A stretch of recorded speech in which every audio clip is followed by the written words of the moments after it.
Les abdominaux en général, c'est très très bien pour plein de choses. Ça va nous permettre aussi de pouvoir maintenir notre dos pour plein de raisons. Ça va nous permettre de protéger évidemment nos organes à l'avant et aussi de pouvoir booster justement au niveau nerveux le travail qui se fait au niveau des différents organes liés à la digestion.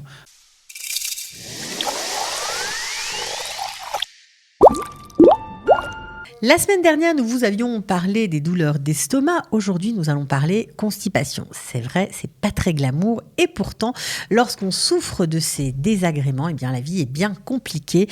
Grâce à Hillel Waknin, on va avoir des solutions. On est ravis de l'accueillir pour À votre santé. Bonjour Hillel Waknin. Bonjour Cathy. Alors, la constipation, c'est vrai, c'est pas glam, mais... Alors, on va d'abord donner une petite définition rapidement. Il s'agit d'une diminution de la fréquence des selles et c'est souvent accompagné par des difficultés à évacuer.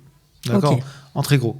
Alors, de quelle fréquence on parle en général ? On parle d'une personne lorsqu'elle n'a pas pu donc aller aux toilettes plus de 3 jours. Ça veut dire qu'il y a eu 3 jours qui sont passés. À ce moment-là, on peut parler déjà d'une forme de constipation. Alors, peut-être qu'à ce moment-là, elle est ponctuelle. Et puis, si ça continue dans le temps, elle deviendra donc chronique. D'accord. Donc, il peut y avoir plusieurs raisons. On va en nommer quelques-unes qui peuvent être importantes. D'abord, comprendre le phénomène, de quoi il s'agit. On sait que ça fait partie, que les intestins font partie intégrante donc, de notre digestion. À partir du moment où les aliments vont intégrer en fait, l'intestin grêle, par la suite le gros intestin, il va avoir en fait, un travail qui va se faire de dégradation et d'absorption des aliments jusqu'au gros intestin, où là-bas, en fait, donc, les aliments vont être donc déjà dans une situation où ils vont déjà être absorbés au maximum. Et là, le gros intestin va récupérer l'eau qu'elle a besoin et ce qu'elle a plus besoin à ce moment-là d'effectuer donc la sortie. Le fonctionnement normal, ça se passe comment en général ? Bon, je sais que c'est une moyenne, qu'il n'y a pas de règles, mais quand même. Bon, d'abord, on va dire, c'est-à-dire le nombre de fois, a priori, on pourrait dire à peu près entre 1 à 3 fois par jour. On doit aller à la selle. Voilà, 1 à 2 fois, 3 fois. Il y en a qui vont aussi 3 fois, ça peut arriver aussi. 1 fois par jour, c'est quand même, on va dire, voilà, c'est la norme.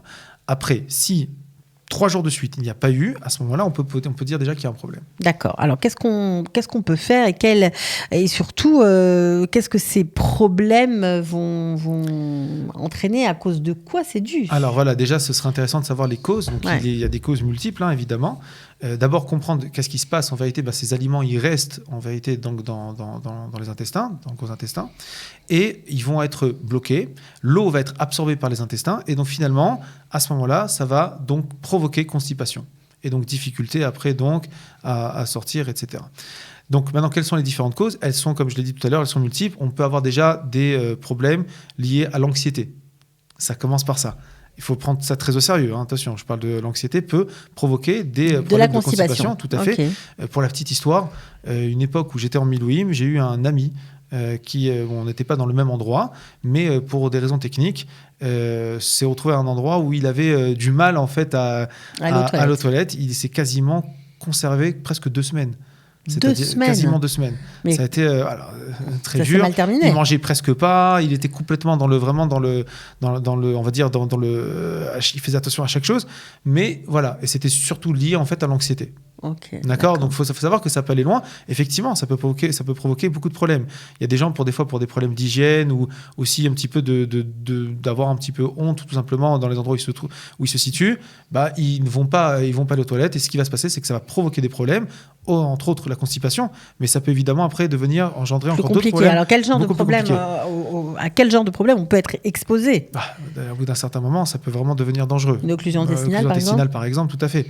D'accord. Des fois, la constipation cache en réalité d'autres problèmes, jusque du préserve un cancer.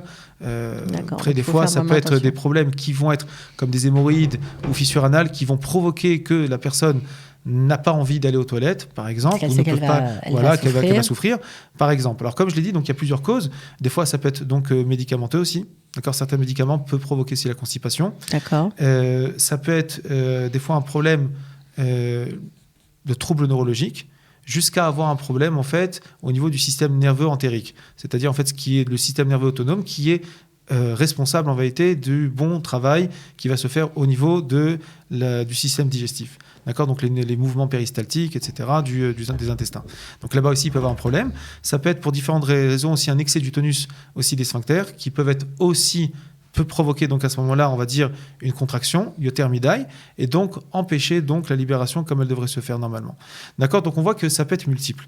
Le conseil qui est à donner, évidemment, c'est de s'en occuper, parce qu'effectivement, ça peut provoquer par la suite pas mal de problèmes. Bon, alors on dit souvent que les laxatifs en vente dans le commerce, c'est à utiliser vraiment avec parcimonie, et si on peut s'en passer, c'est mieux.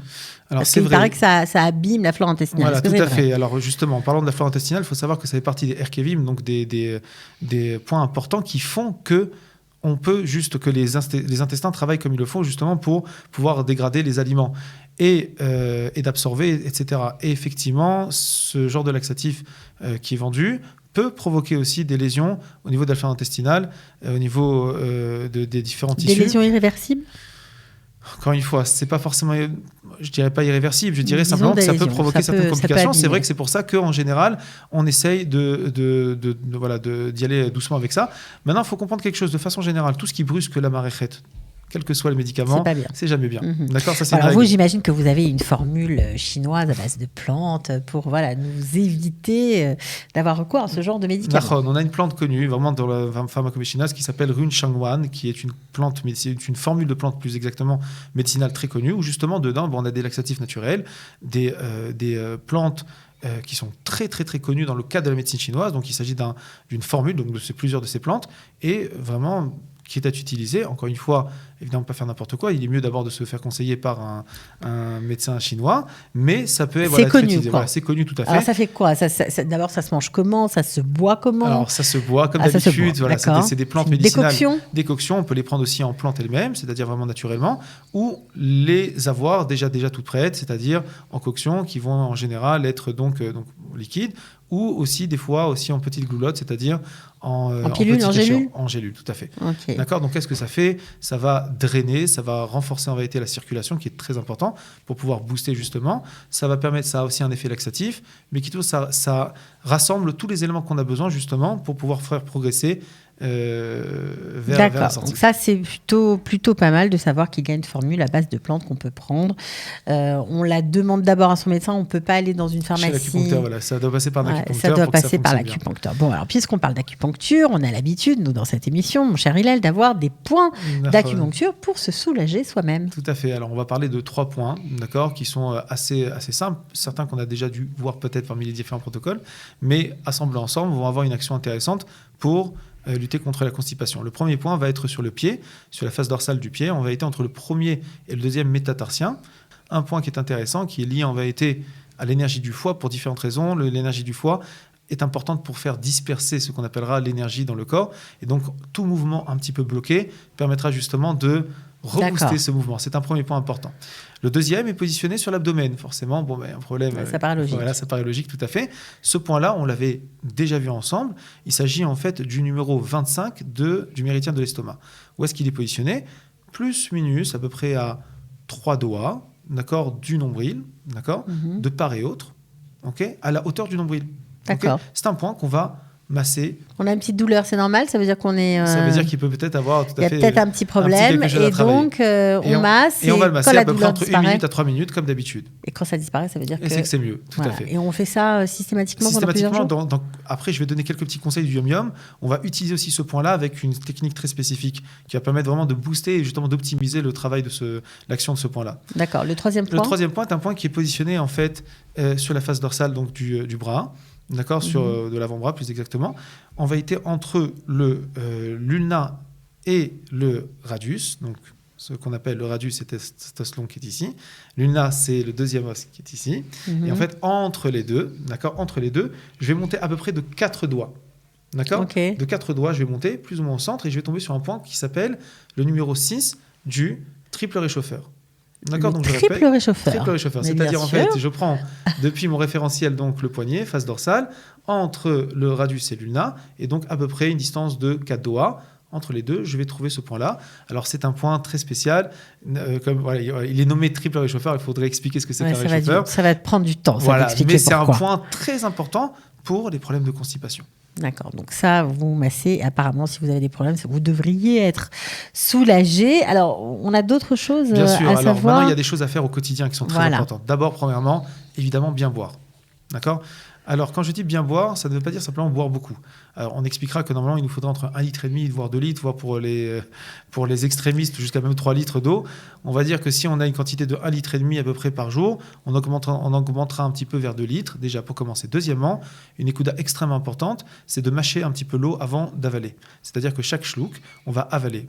Travail qui va se faire avec l'amidon, qui va permettre en vérité à partir de là de pouvoir pénétrer en vérité les différents tissus, justement d'hydrater les tissus. Très intéressant, c'est là que je dis bien boire et pas simplement boire, c'est très important. Ça, c'est une première Nekuda. Un deuxième Nekuda très important, c'est le sport. De façon générale, le sport est très important puisque forcément, il va booster, on va dire, un petit peu justement tous les tissus. Même la marche. Même la marche, mais spécialement les abdominaux. Spécialement les abdominaux. Donc, travailler les abdominaux, voilà, ça facilite le transit. Tout à fait. Alors, pour plein de raisons. D'abord, les abdominaux en général, c'est très, très bien pour plein de choses. Ça va nous permettre aussi de pouvoir maintenir notre dos pour plein de raisons. Ça va nous permettre de protéger évidemment nos organes à l'avant et aussi de pouvoir booster justement au niveau nerveux le travail qui se fait au niveau des différents organes liés à la digestion. Donc, pour toutes ces raisons-là, les abdominaux sont importants à effectuer tous les jours. Alors, après, évidemment, il y a technique, il y a des manières de faire. Oui. De façon générale, on va le savoir, les abdominaux, c'est important de le faire. D'accord. Il y a d'autres choses à savoir ? Oui. Le temps. On avait expliqué la semaine dernière, on avait dit qu'il y avait des temps spécifiques, il y avait ce qu'on appelle l'horloge biologique chinoise. Pour l'horloge biologique chinoise, le meilleur temps possible justement pour aller au sel, c'est de 5h à 7h du matin. C'est vrai ? C'est vrai. C'est rigolo ça. Alors ça nous fait lever tôt. Mais attention, on dira que oui, l'énergie en vérité du gros intestin est à son pic. Et à ce moment-là, donc, le mouvement énergétique est important. Et donc, ça sera beaucoup plus simple. Le conseil que je peux donner à certaines personnes, c'est simplement de s'asseoir, vraiment, et d'attendre pendant ce temps-là. Alors les premiers temps, ce sera peut-être un petit peu difficile, mais avec le temps, ça va devenir de plus en plus simple. Ce temps-là, pour la médecine chinoise, est très important pour le gros intestin. Bon, je pense qu'on a enregistré, voilà. On apprend toujours des choses incroyables avec vous. Alors, on finit peut-être avec un petit quelque chose. Alors, j'ai encore, justement, voilà, Bidjouk, on va parler de deux petites choses importantes. D'abord, évidemment que quelqu'un qui souffre de constipation, on va essayer de faire en sorte que ce qu'il aura mangé avant ne soit pas lourd à la digestion. Donc, on évitera par exemple le lait, la viande, par exemple, voire les œufs aussi, parce que ça prend un certain temps de la digestion et ça peut donc provoquer après, on va dire, des pkakim. D'accord ? Ça, c'est plus important. Deuxième chose, très importante que j'ai commencé à en parler tout à l'heure avec le point numéro 25 de l'estomac, on va effectuer ce qu'on appellera un massage tibétain. Alors, c'est lié en vérité à la médecine tibétaine. C'est encore autre chose, très sympathique, avec énormément de choses intéressantes à voir, mais on va parler d'une chose. Il s'agit donc d'un massage que je vais faire. Alors, je vais prendre une petite huile pour que ce soit peut-être plus agréable. Et en fait, je vais passer à peu près 2 doigts de rayon autour de mon nombril, entre 2 doigts, 3 doigts de rayon de mon nombril, et je vais faire des tours comme ceci, une centaine de fois. Alors pourquoi ça s'appelle le massage tibétain ? Parce que c'est issu de la médecine tibétaine.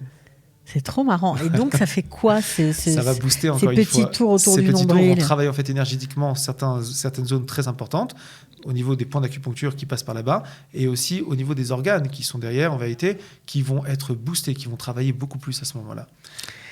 Bon, c'est fou, quoi. Et on a une dernière petite chose, comme d'habitude, notre petite coction. Bien sûr, des coctions, oui. Alors, la coction, en vérité, ça va être des coctions, ça va être plus particulièrement des aliments. On va, pendant la période où il y a constipation, on prendra à jeun un concombre et 2 verres d'eau. Aussi simplement. C'est simple. Mais attention, le concombre, c'est là que je vais dire une écoute très importante, pas sorti du frigo. Ça veut dire quoi ? Ça veut dire qu'il ne faut pas que le concombre soit froid. Un concombre et un verre d'eau. Et deux verres d'eau. Voilà, tous les matins à jeun.